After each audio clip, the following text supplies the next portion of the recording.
Welcome to A Conversation with History. I'm Harry Kreisler of the Institute of International Studies. Our guest today is Michael Kinsley, who is a journalist writing a column for the Washington Post. He has been editor of the New Republic, Harper's, and the Washington Monthly. He was the founding editor of Slate and most recently editor of the editorial and opinion page of the LA Times. He was also co-host of Crossfire on CNN for several years, and he was a moderator on Firing Line. Michael, welcome to Berkeley. Thanks, Harry. Where were you born and raised? I was born and raised in Detroit, Michigan. And looking back, how do you think your parents shaped your thinking about the world? Well, I guess the main thing they would say is how they failed to shape it, because they would have liked me to be a doctor.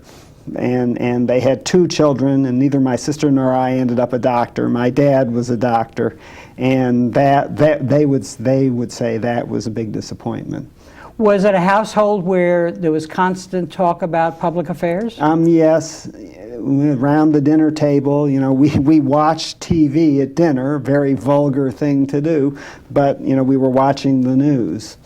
And in school and high school, say, did you have any mentors who pushed you in the direction of writing? Well, no, I wasn't even on the high school paper. I was on the yearbook. But I started to get interested in it. I went to a private school called Cranbrook in Michigan, where I grew up, which put a great emphasis at that time, and I believe still does, on writing. And you had to write from 7th grade on 1,000 words a week, which is more or less what I'm doing now. And that was pretty rough on an 11 or 12-year-old, and that was good training, and that probably gave me the bug. And where did you do your undergraduate work? At Harvard. And there were you on the Crimson? Yeah. So I was basically, that was what I did instead of undergraduate work. I see. It's the same. There's a few college newspapers. The Cal is one, and the Crimson is one, and the Michigan Daily is one that are substitutes for college. Mm-hmm. And what did you pretend to major in then? Economics. Economics, I see. And then at what point did you get the journalism bug? Well, it was, I sort of had it, and then when I got to the Crimson, that was where it hit. Mm-hmm. And in that experience, were there any stories that you were particularly proud of that you did that even today stand out in your mind? Well, I wrote a piece that is not typical of my writing since I've grown up, but that caused a big fuss, which was my first taste of that particular kind of adrenaline, which was, I followed a bunch of Harvard professors around who, during the protests over the invasion of Cambodia, and they came down to Washington and went to visit Henry Kissinger, and were basically going to end the war by telling Henry Kissinger that unless he ended the war immediately, they wouldn't have lunch with him anymore. And I sort of captured the vanity of that enterprise. I mean, not with any art, just by recording it, fly on the wall. And what was the reaction to the story? Well, they didn't end the war, and the story got a lot of pickup. Mm-hmm. And in fact, it was picked up by the Washington Monthly, which was then my first outlet as an adult. Before we get you into your journalism, you actually went to law school, though, at some point early, yeah. And tell us how that came about. Well, this was part my parents, I guess. Law school is where you go if you don't like the sight of blood, basically. and I went, as I recall, and I could be fooling myself, with the idea that I wanted to be a journalist. It's a very hard profession to break into. At that time, law was not a hard profession to break into, and it was basically as a safety net. Mm-hmm.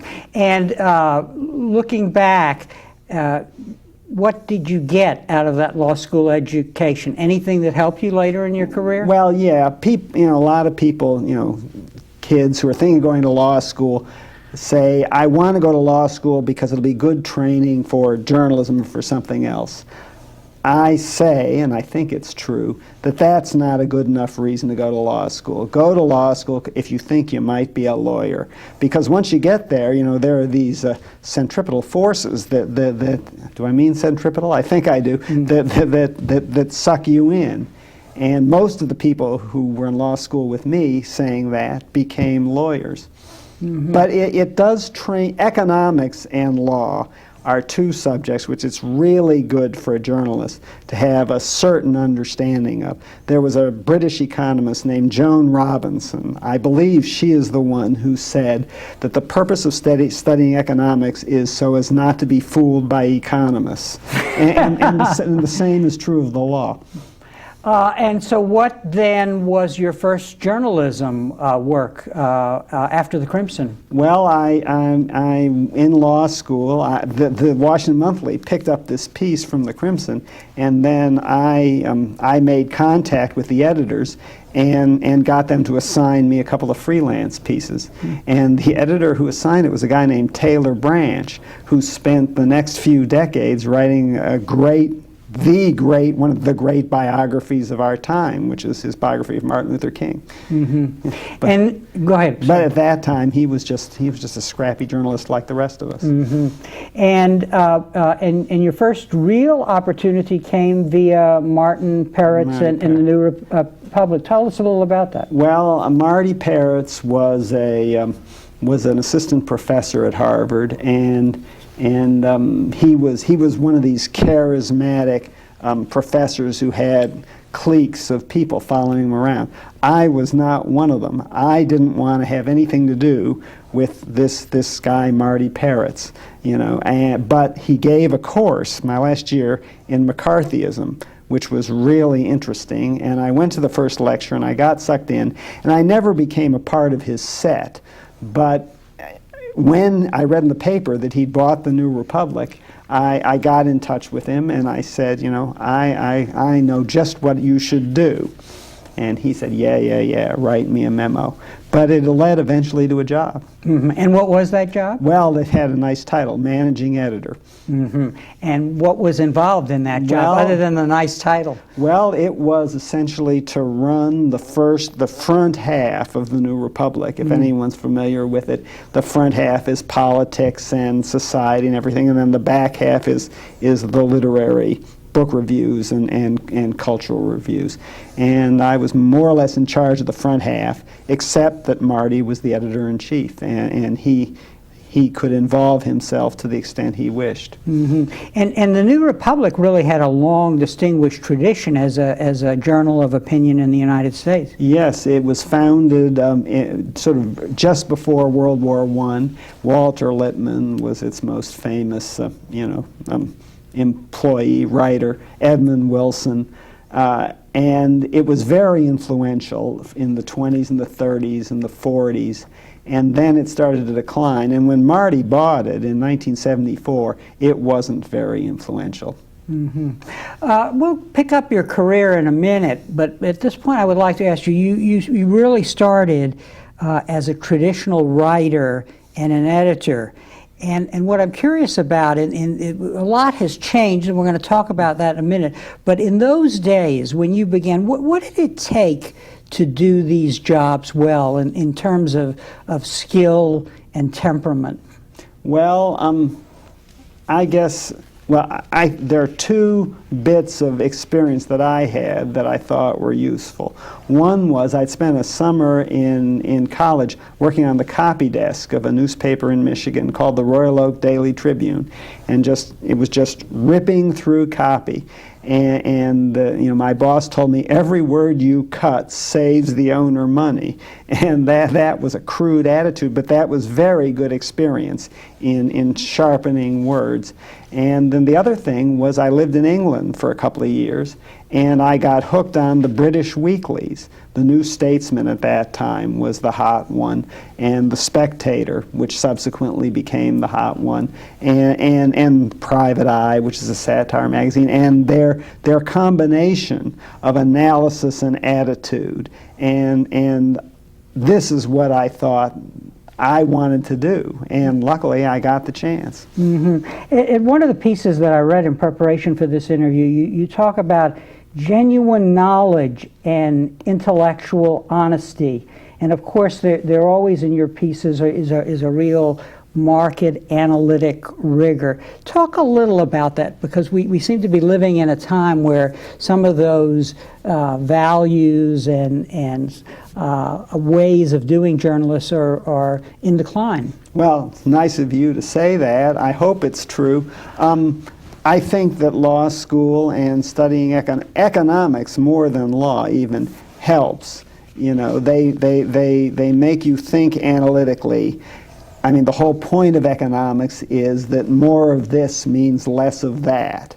You know, it's the study of scarcity, and that is what's missing from our politics in a nutshell. You know, it's a sense of the limits, and so it's good to have that bred into you, and then law forces you to think in for the mileage salami slicing. You know, you think this is the way it is, and then what if you change the example a little more, and that mode of thinking is really usful too. In one of your pieces, and I'm going to quote you now, I like to quote my visitors. And they don't object. That's right. But it's always interesting to see if they say, you're talking about being a columnist and a pundit, and you say, if you're going to peddle opinions for a living, self-assurance is essential. If you don't have it, you need to bluff. People don't want to read a lot of, oh dear, this is so terribly complicated, I just can't make up my poor little mind. Many's the pundit who has retired on full disability after developing a tragic tendency to see both sides of the issue. Well, that was a slight ripoff of Evelyn Waugh, who has a character in his first novel, Decline and Fall, who has to retire as a minister when he develops doubts. You know, but and that was also not quite honest, I would have to say, of me, because I think that there are two styles of writing in a column, and on TV, I guess too, for pundits. One is the from high to low style, which is, I am certain that this is the answer. And my friend Charles Krauthammer is the most distinguished practitioner of that today. George Will is probably the model, you know, and they both very effectively use this technique. They figure out where they stand, and I'm sure they go through some intellectual turmoil, but they don't let it show. When they're through, this is the way it is. And I'm so sure that you, the reader, just get swept along. And I find that when I read Charles especially. Then there's the style which I think is mine and others, which is a bit head-scratching, and this is, and trying to bring the reader along, not by sweeping him or her in a tide of certainty, but by sort of conceding the points that the other side ought to get conceded, and sort of showing how you reason through to your conclusion. Mm-hmm. Now, you have been very early both a writer and an editor. What is the synergy between those two roles? Did the fact that you were a writer make you a better editor? I don't know about that. I think the opposite is true, that being an editor might make me a better writer.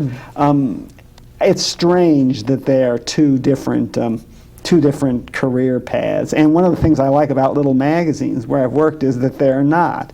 You know, you're a collection of people trying to reason through, to look at the world and say something interesting and important about it. And, you know, you sit in the meeting and you might say, I'll write about that, or you might say, you write about that, or you might say, let's call Harry out at Berkeley and get him to write about that. You know, and it's all the same. So at the New Republic, as an editor, you were really trying to identify trends, a sense of the mid to long-term issues that needed to be reported on. Is that fair? Yeah, there's many ways you could describe it. That'd be one of them. It was a lot easier before the internet, you know. because you could spot a trend, and you only had to hope that it didn't start for a week. Now you know you have to be ahead of everybody. Now, being an editor, let's one other point about you've had some tempestuous relationships with your publisher, or the editor-in-chief, say, at New Republic, at Harper's, and so on.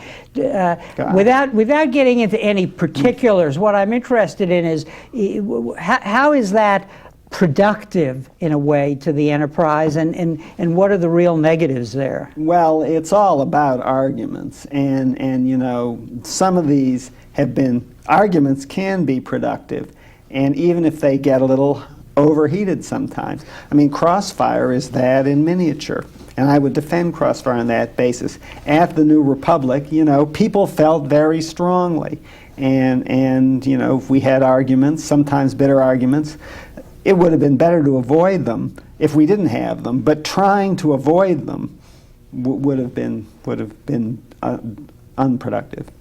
Now, as we walk you through your career, you've really looked at life from all sides, I guess I would say, in terms of the various media that you've worked with.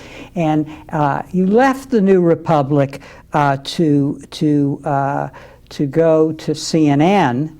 Well, there were other jobs, but let's move to CNN, although that might not be what comes sequentially. And and there you became the co-host, I guess you would call it, of Crossfire. What I'm curious about is what was different about that role, and was it hard for you to undertake it?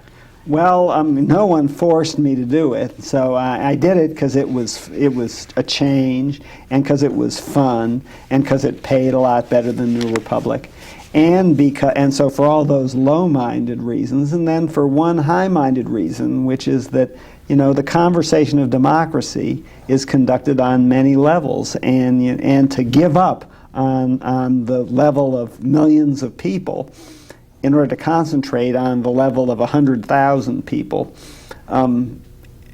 didn't seem to me to be a good thing. And trying to shape your arguments so that you could make them in 10 seconds to people who are not thinking about politics all the time, but are coming home from a day at work in some entirely different area, was good discipline. And what, were you frustrated by the dumbing down, or was it dumbing down? Well, I don't.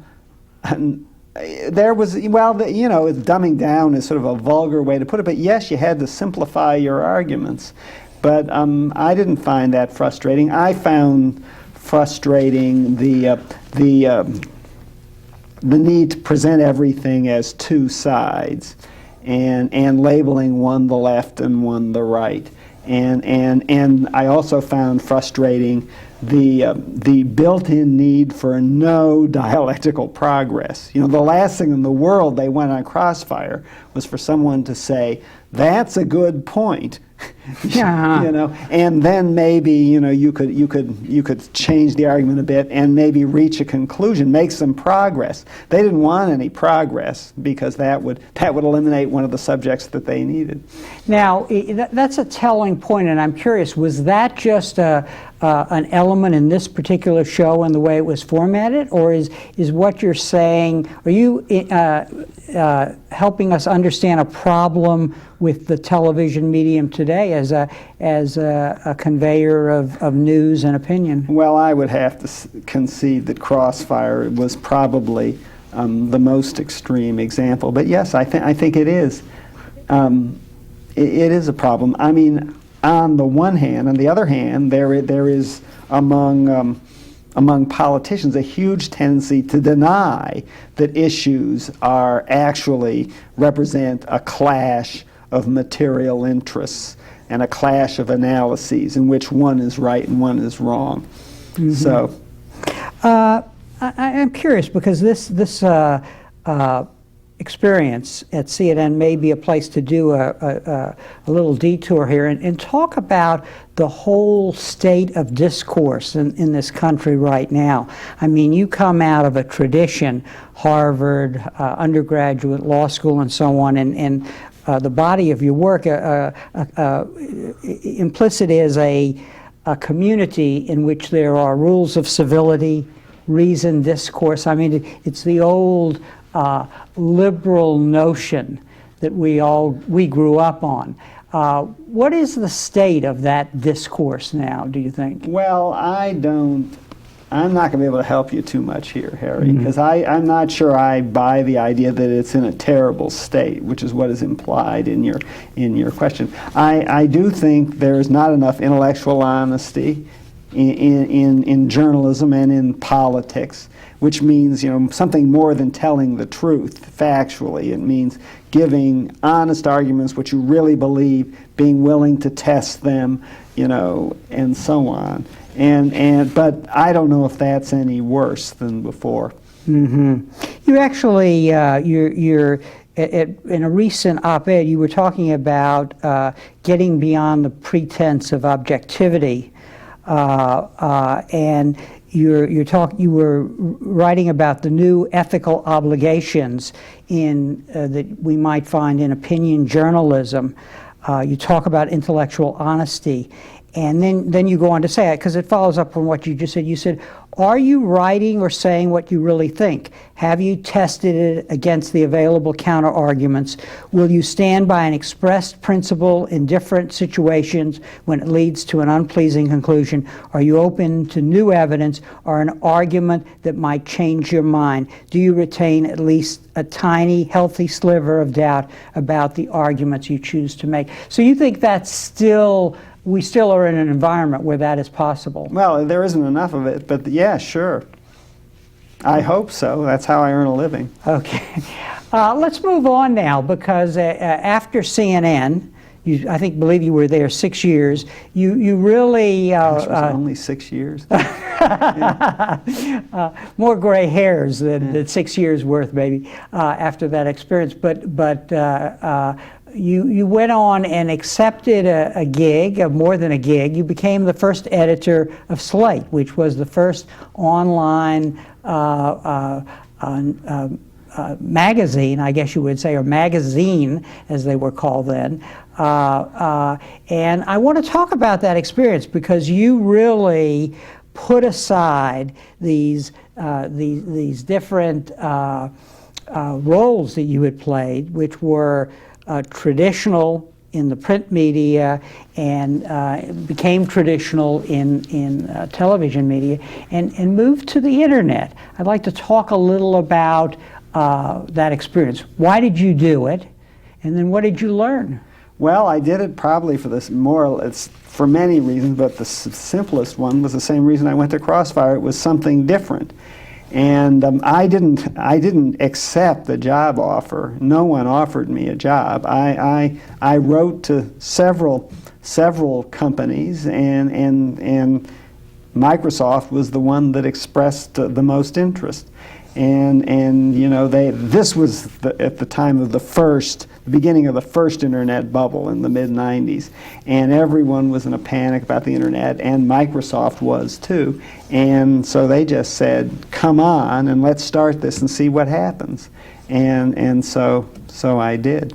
And in that experience, I get the sense that it was really an exciting time, because you were making it up as you went along, and you were really dealing with a situation where you thought something, and then you were confronted with the reality of what technology could do. Oh yeah, if you look at some of the early memos I wrote, sort of thinking out loud things to my bosses there, or to the first colleagues I hired, they started with the assumption that this was going to be something which once a week you went to the web and dialed up and then downloaded to a printer and printed out.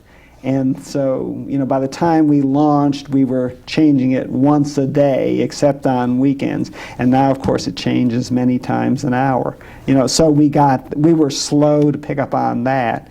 And any number of other examples like that. there are in print, there are conventions that have been established since Gutenberg, the table of contents, or that you start on page 1 of a book and you read from left to right and then you turn the pages.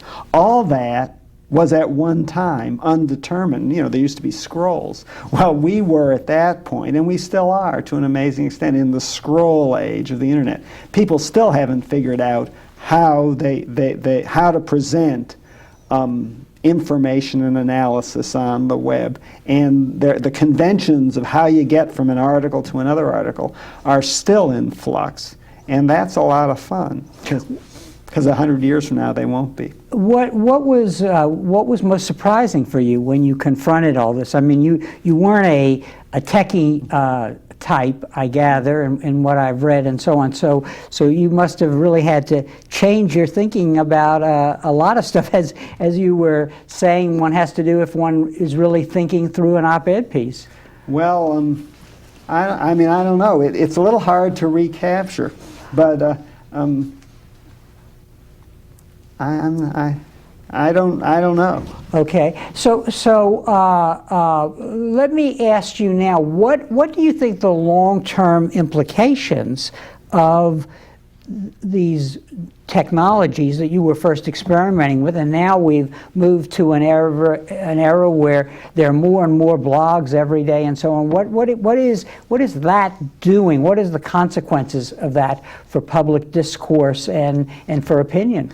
Well, or let's talk about opinion, especially opinion in newspapers and newspapers in general. At this moment, in 2006, I better say, because you're putting this in an archive for the future. The newspaper industry is having basically a meltdown. They're in a complete panic over the internet, as they were 10 years ago, wrongly. Now they're a little late. They should have started panicking maybe 2 or 3 years ago, because the younger, people who are used to reading and getting their information on a screen, that group is now, the cutting edge of that group is maybe in its late 30s or early 40s. When I started at Slate, the big comment I always got was, great stuff, I just don't like reading on a computer.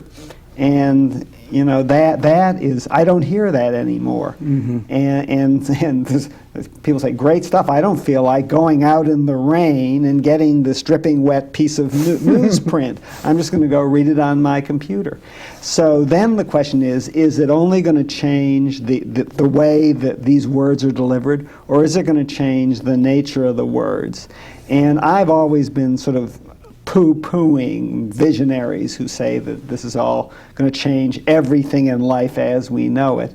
But I have come to change my mind to the extent that I think that the medium is going to change the message, and that the traditional newspaper column or article is going to evolve towards something which is, it's not going to be a blog, but it's going to be harder to separate reporting from opinion, and it's going to be harder to have one authoritative voice as opposed to a community of voices. And that's a little vague because I don't really know how to spell what's going to happen in detail. But something like that, I think. And that's going to be an adjustment for the newspapers. A good example here to further this discussion is the Social Security debate that occurred last fall, where there was really, I found, a lot of useful argument and information on many of the blogs. And I recall that you actually at one point wrote an opinion piece about the Bush proposal, and I've seen where you've commented on the response that you got to that piece. So you were actually experiencing firsthand the complexity of this. Talk a little about that. Well, that was a lot of fun and very interesting. I thought this was an issue in which not only was Bush wrong as a policy matter, but that as a matter of mathematics, this privatization could not do what it was supposed to do. And no one was making that point. And I wrote it I did what you usually do when you got a bee in your bonnet. I wrote it, and then I wrote it, and then I wrote it again, and no one was or not enough people were. I mean, I thought everyone should say, "Okay, Mike, you're right. Let's drop it." And so I wrote it in as condensed a form as I could, and I put it on the web, and then I sent it to a bunch of leading blogs, and I said, please link to this and tell people I want someone to tell me why I'm wrong, or I want them to admit that I'm right. And that was a little arrogant, but I got a very interesting debate going. Mm-hmm. Didn't really move the ball in the end. But originally, had you published it as a column? Oh yeah, I published it as a column in Slate. I'd written variations of this argument maybe half a dozen times over the years. Mm-hmm. And what is there more that you can tell us about the quality of the discussion that was provoked on the internet? Well, we don't have to get too starry-eyed. A lot of it was garbage. Mm-hmm. Most of it probably, but there were people who took it seriously and responded seriously, and they didn't change my mind. But and I think I was prepared to change my mind. But it did force me to think, and it forced them to think. When you took on the role at Slate, I gather that you thought it would be a lot like editing The New Republican, and I believe at the time Esther Dyson had alerted you to the fact that being an editor on the internet was more like being an intellectual bartender, I think was her term. Did she prove to be right? I had forgotten that. Yes, I would have to say, well, not right, but righter than I would have given her credit for at the time. There's a lot of There's a lot of garbage, as I say, in these blogs and things, and I think that and I hope certainly that there is a role for people who do this sort of thing for a living, like me, in the future, and it's not all just people talking to one another. Because, an analogy I have made is that you go to a restaurant, you want your dinner cooked by the chef and not by the guy at the next table, and so I think that people who participate in these community forums and blogs and all these sort of things, generally they're very interested in having their voice heard. They're somewhat less interested in listening to the other people who want their voice heard. So there's a certain double standard there too. So there's really a kind of a conflict between what elites can offer out of this tradition of authoritative voices, columns, established newspapers, versus the potential for the blog and the internet to turn into a kind of a mass phenomena where everybody's cooking, to use your yeah, but there's nothing wrong with everybody cooking. And, it's basically a fantastic development, very, for democracy, not just journalism. A.J. Liebling, the great press critic, his most famous line is, freedom of the press is for those who own one. And that was his great theme in his writings in the late 40s and early 50s of the last century, was that press lords had control of the political debate. Well, anyone who thinks they can do better than me can do it for virtually nothing. And many people are doing it, and there are some who are undoubtedly doing it better than me. So I'm glad that the sorting and sifting hasn't quite gotten efficient yet. As if this work at Slate and really getting hands-on with the new technology and redefining magazines were not enough, your next role was to become the editor of the opinion page and editorial pages of the LA Times. Let's talk a little about that experience, because it didn't end well. Yeah. What were you trying to do? Well, I was trying to be an editor, which is what I love to do, while living on the West Coast, because when I went out to Microsoft to start Slate, among other unexpected developments, I got married and was rooted in Seattle. And so that the LA Times editorial page is a great job. And so it was basically no more than that. But I do think that editorial pages are in a state of crisis for some of the reasons we've discussed, and then for the additional reason that, you know, a newspaper is a very odd product. No one cares if a dry cleaner has politics. You know, there's only two kinds of companies where you need to be thought to be free of political views. One is newspapers and the other is television networks. And yet newspapers are the only companies that routinely publish their political views. And and they're the ones who can be damaged by them. So I think as newspapers get more and more cost conscious, you know, they're going to look at their editorial pages and say, what are we getting for this? There are no ads. You know, and we're not getting any money, and we're putting at risk the one thing we really need for our news side.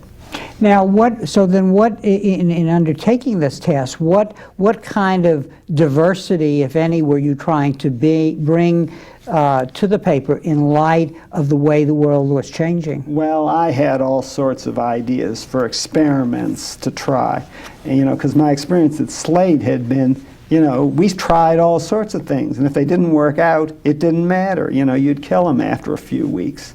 And it didn't work that way at the LA Times for various intramural reasons, and for one large reason which anybody who has ever worked for a large organization should have known, and I didn't, which is that it's a lot easier to start something from scratch than to take an established organization and turn it around. And is that because of the owners or the journalists, or what? Well, it's everything. It's certainly the owners. They get very nervous, you know, about change. The current employees are the ones who are doing it the way it's always been done, and feel threatened naturally when something's going to change. And, you know, you got to say the readers too. And the one thing I learned at Harper's, which is no matter how bad, in your opinion, a publication has gotten, the people who get it like it, you know. Mm-hmm. I'm curious, you tried different kinds of technologies too. That is, the idea that people could actually work on opinion pages, opinion articles that had been already put out by the paper. Talk a little about that experiment, why it failed. Well, that was I mean, it wasn't a very big deal, but it's sort of become my legacy, I guess. And it wasn't, I mean, credit should go to one of my colleagues, but since it may be blame, I'm not going to say who. The idea was wikis are websites which sort of anyone can go in and change. The Wikipedia is the great example. And I thought we would try that with an editorial. And it was a very simple idea. We had a little sub-site where you could go to the editorial and re-edit it and put in your own opinion. And you know, someone else could go in and re-edit that. And it sounds insane, you know, as does the Wikipedia when you first think of it. You can go in and change, anyone in the world can go in and change what an encyclopedia says about a subject. But in the Wikipedia, it seemed at the time to be working, although they've had problems since then. So we tried it, and for a couple of days it was great. It was in an editorial about topic A, the war in Iraq, and the LA Times editorial line had been very much opposed to it. And we put a very hard-hitting editorial up there. And, you know, we had some amazing things. People went in and rewrote it, take different points of view. Then some people who were experts on wikis, without consulting us or anything, went in and split it in two and had, you know, one a pro and one an anti. And that was a great idea, which we hadn't had, and we didn't need to have because someone had it for us. And that was going great. And then a website, there's a sort of a snarky website, wrote a snarky piece about it, and suddenly we were flooded with really horrible pornography and child pornography, really, and we had to take it down immediately. And our position now, I don't know what their position, I'm sure their position now is we're never going to do this again, but our position when I was still there was going to be we leaped in first, now someone else can go second, and we'll come third or fourth. Does the thought emerge as a result of what you're saying that in a way this technology can work when the communities are self-defining, but if it's an entity where there are too many different communities, then you get a breakdown and people can exploit the technology for other purposes? Or? Well, it may be something like that, or it just may be the very fact that the power lies not in communities, but really in individuals, makes everybody at the mercy of the nuttiest person. And even the Wikipedia, which this was less than a year ago, was the shining example, has had problems and is pulling back and is starting to have these articles redacted and things. So. In both the case of Slate and the LA Times, a problem emerged in a way in the bottom line, basically, whether these new efforts could become profitable or whether the people who were the financiers felt it was worth doing. Talk a little about that. I mean, there are two different cases. Well, I disagree with you. First of all, the LA Times opinion pages had zero revenue and still do. And my thought was, if you made them exciting, you could get an ad for them. They weren't even looking for ads. And at Slate, from the very beginning, my standard of when we could say we've made it was going to be when we broke even, because when you're breaking even, you're not dependent on anybody else or an owner, like at the New Republic, Marty Parrott's, still one of my closest friends, but he would agree that he tried very hard to make the New Republic self-sustaining, because that is liberating. And at Slate, it took 6 years or 7, but in fact, it is now self-supporting.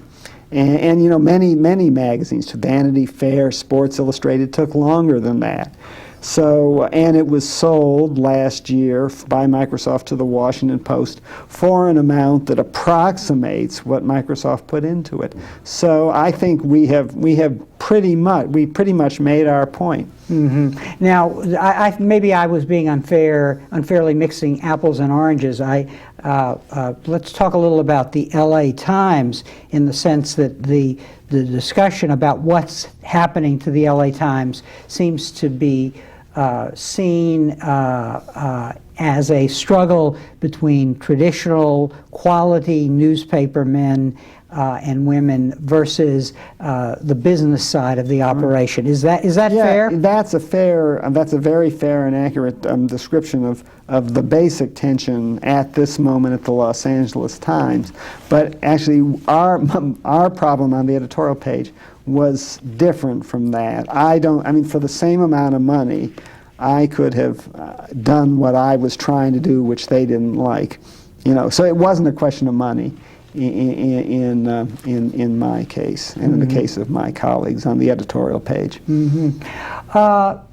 I'm curious what your thoughts are about the impact of the Iraq War on journalism, basically. The way the build-up to the war was reported, the whole debate about leaking the Judith Miller case and so on. Is this just a controversy that one would expect with the initiations of wars that subsequently fail and so on, or is some qualitative change going on with regard to the media and American administrations? Well, the big change is one that isn't directly connected with the current controversy about leaks, which is this business about being embedded.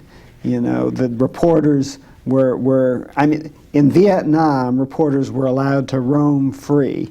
And one of the lessons that the government and the military drew from that was that is not a good idea because they report things we don't want reported, and so that's awful. So then the first Gulf War came along, and they tried with some success, not total success, to ban reporters completely. And but that drew some protest, and there were some failures. So then they came up with this great idea from their point of view of embedding, which is a wonderful term, both literal and metaphorically, because it engages the reporters in it, basically in a conspiracy with the government, and they don't see what even the greatest reporter is at a huge disadvantage.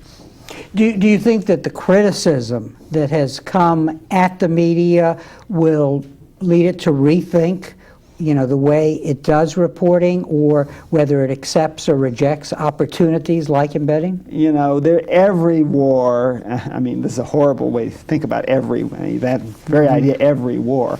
But if there are more wars in our lifetime, each one will, if now people are so obsessed with the media, will have, you can predict several things. There will be a controversy about how the media cover it. There'll be controversy about some medical syndrome, that will emerge from it. And three or four other things that are just the way we go about conducting wars. You're self-identified, I believe, as a moderate libertarian. I'm curious, is that correct? And then secondly, how has your philosophical perspective changed in the course of your career? Because you've really assumed very different roles here: a traditional writer, editor, a man really at the cutting edge of technology, and so on, a media star, if you will. Have you kept to those principles that you started with? Well, like everybody, I think I've been true to my principles all my life. But I sort of would define myself politically as unreliably left of center. I'm sort of all over the lot, but if you average it out, I average out to sort of a mainstream liberal. And I think I've been reasonably true to that. But, I tell younger writers, write that piece today, because you might not have the guts to write it in 10 years or 20 years. And there's no question that, there are pieces that I wrote in my 20s that I won't write in my 50s, not for any high-minded reason of change of ideology, but simply because I don't have the guts anymore. Mm-hmm. What about this mix between passion and reason in this work that you do? Does that you have to keep that tension going, I guess, right? Well, I think you can have both. Mm-hmm. And but there's, I would say what there's a shortage of is reason. There's plenty of passion.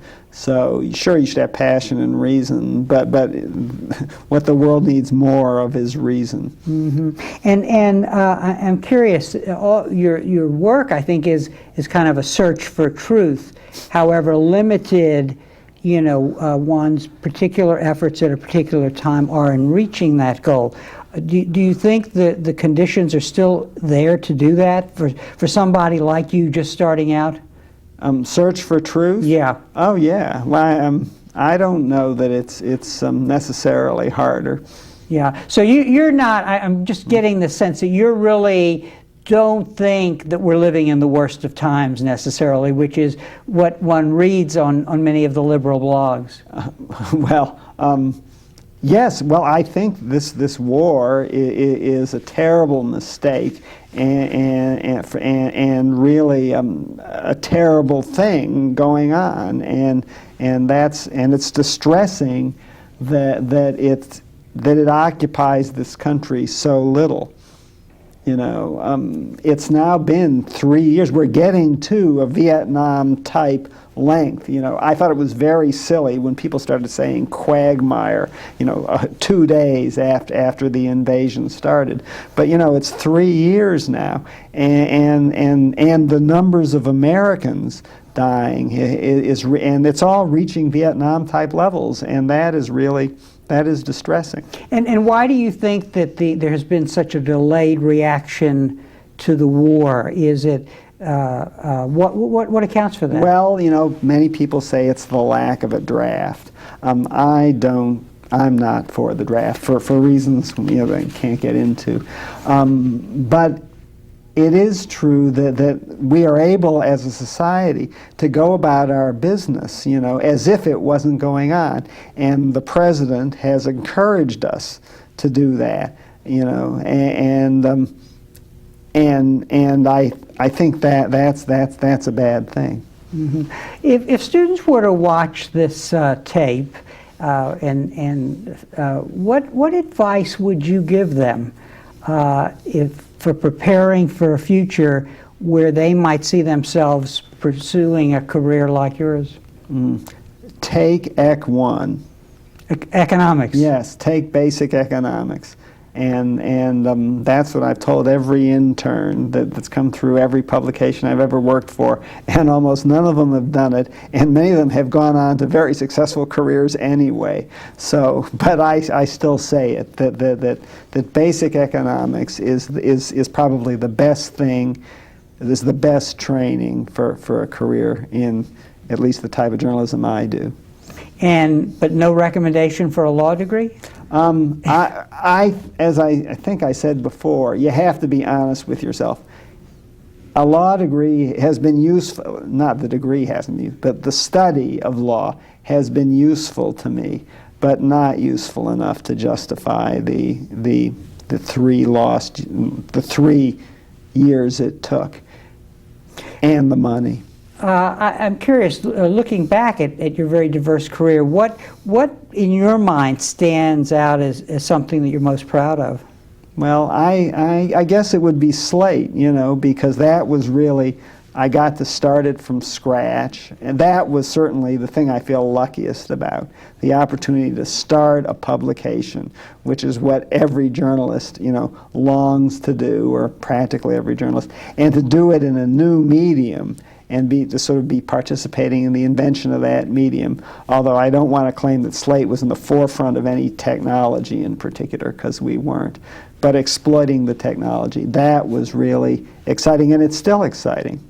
Michael, on that note, I want to thank you for taking the time to be here today and talk about your life and the ideas that have mattered to you. Thanks, Harry. Thank you. It wasn't a strain.